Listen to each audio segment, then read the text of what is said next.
Welcome to the home stretch.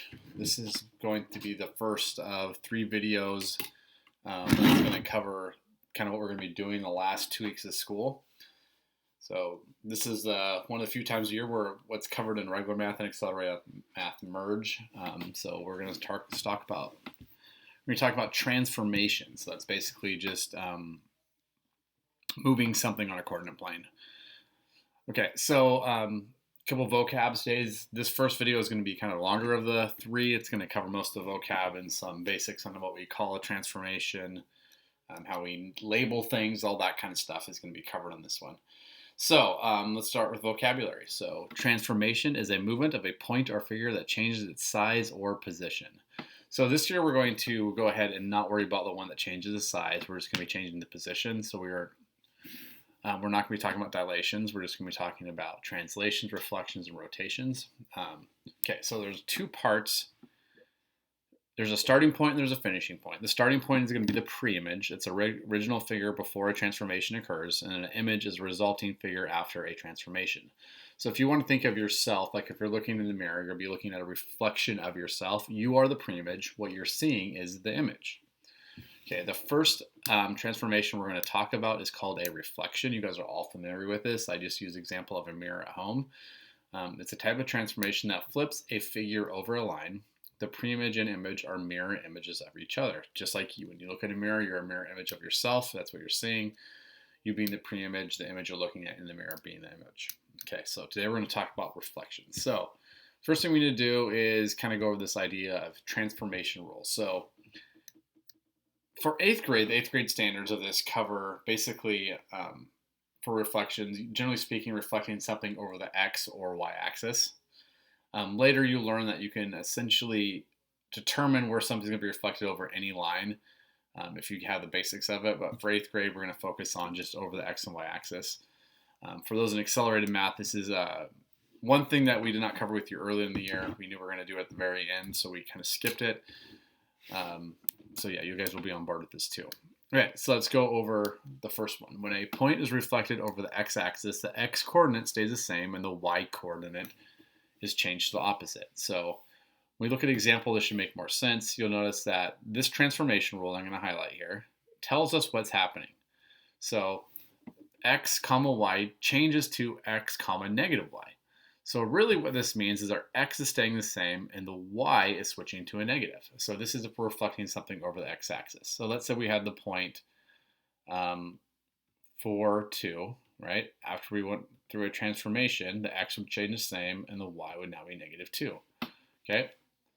Next one, when a point is reflected over the y-axis, the y-coordinate stays the same and the x-coordinate is changed to its opposite. So it kind of makes sense since we're talking about the other axis, we're going to be changing a different aspect of the ordered pair. So once again, let's say we were starting with the point 4, 2 and it underwent a transformation over the y-axis. In this case, the x would change to negative 4 and the y would stay 2.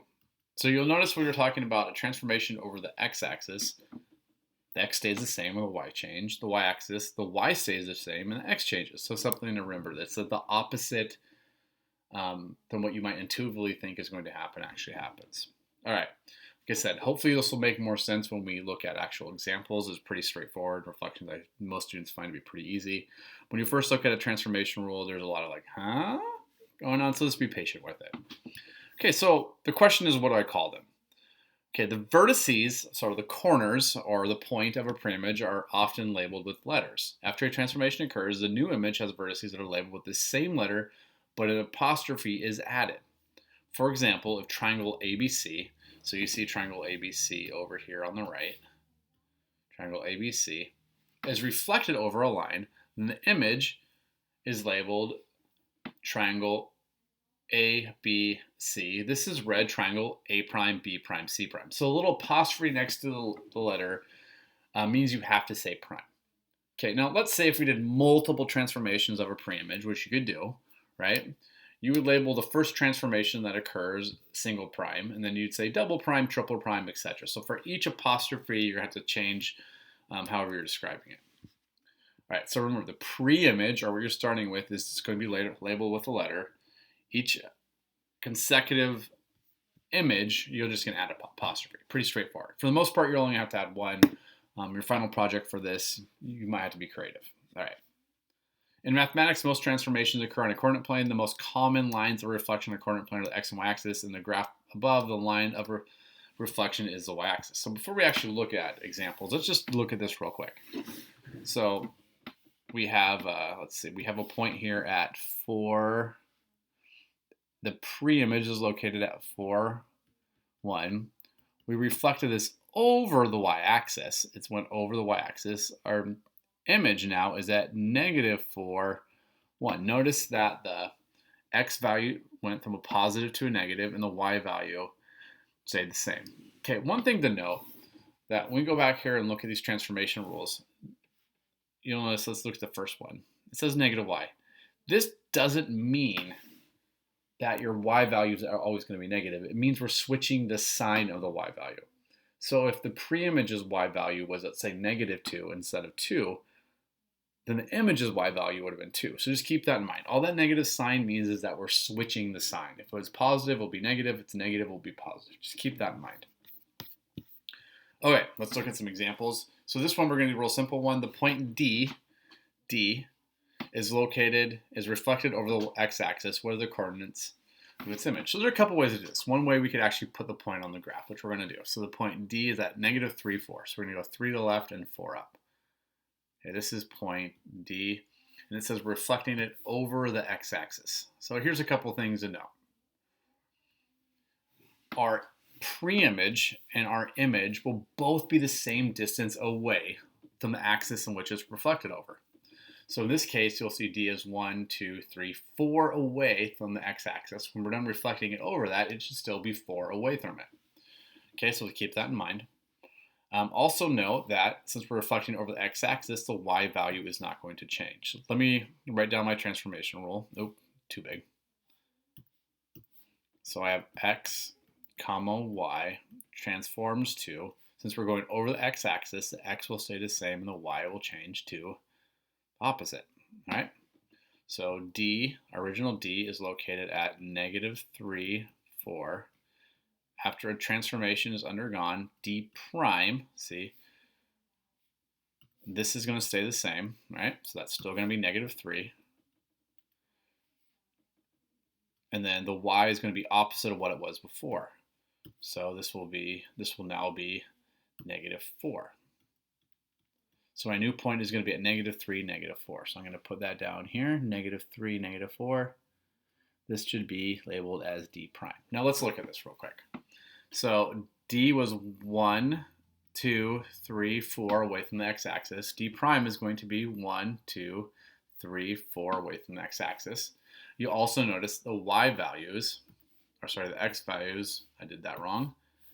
Bad, Mr. Robinson. The x values are the same, and the y values are now the opposite. All right, so keep that in mind. All right, so that's our first example. Okay. Okay, well, so we're going to go ahead and graph the image of RST on the transformation x comma y, x negative y, which axis is the image reflected over.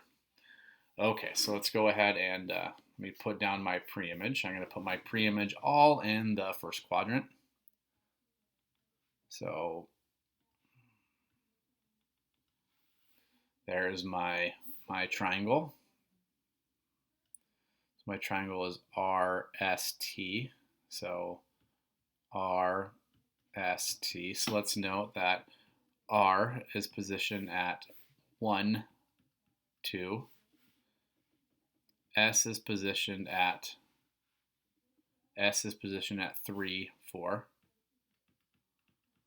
And then T is positioned at 3, 1. Okay, now remember we have a transformation rule. So if you look at this transformation rule, the x is staying the same, the y is changing. That's exactly what we just did. So we're reflecting this over the x-axis again. So I'm going to write my transformation rule up above as a reminder of what I'm doing. Okay, x comma negative y.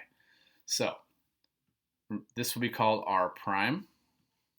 This will be called S prime. This would be called t prime. So what I want you to do now is go ahead and pause and see if you can guess the location of r prime, s prime, and t prime. When you're done guessing that, go ahead and unpause and see if you got it right. Okay, so for all of these, the x value is going to stay the same. So this one's going to be 1, this one will be 3, this one will also be 3. What is changing is the y value. So in this case, it will no longer be 2, now it will be negative 2. This will no longer be 4, it will be negative 4. This will no longer be 1, it will be negative 1. Okay? Now let's go ahead and graph those. So r prime is going to be at 1, negative 2. R prime. S prime is going to be at 3, negative 4. So that is S prime. T prime is going to be at 3, negative 1. Sorry, T prime is at 3, negative 1.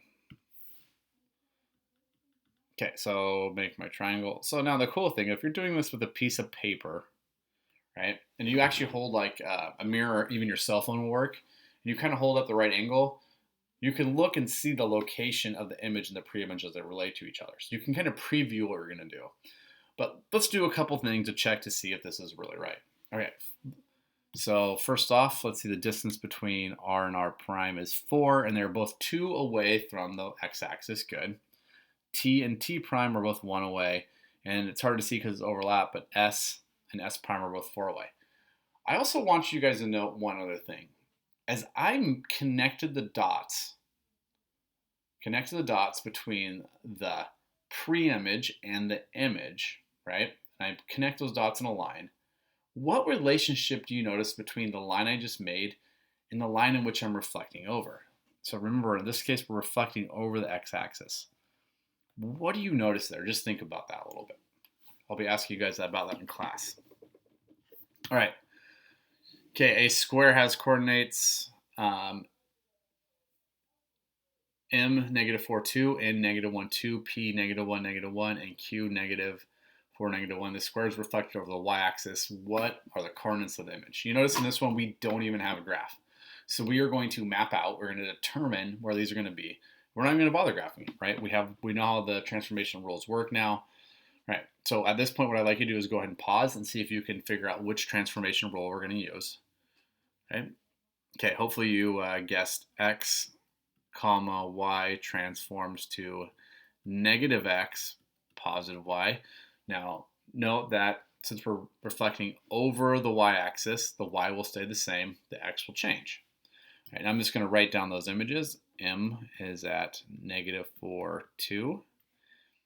N is at negative 1, 2. P is at negative 1, negative 1. And Q is at negative 4, negative 1. All right, so transformation is going to occur. Okay, notice for all of these that the x is changing signs, the y is staying the same. So M prime, N prime, P prime, and then finally Q prime. Okay, so x is changing sign. This is what I was talking about earlier, how it doesn't necessarily mean it's going to be negative, it just means we're changing sign. So if it was negative 4, after we reflected over the y-axis, it will now be positive 4. Here, if this is negative 1, after we reflect over the y-axis, this will now be positive 1. P will now be 1, negative 1, and then Q will be 4, negative 1. Okay, so that's reflections. Reflections are pretty straightforward. For reflecting over the x, the y's change. If you're reflecting over the y-axis, the x change. All right, that's the first of 3. Hope you made sense. If not, come to class ready to ask questions next week. Yeah, have a good one.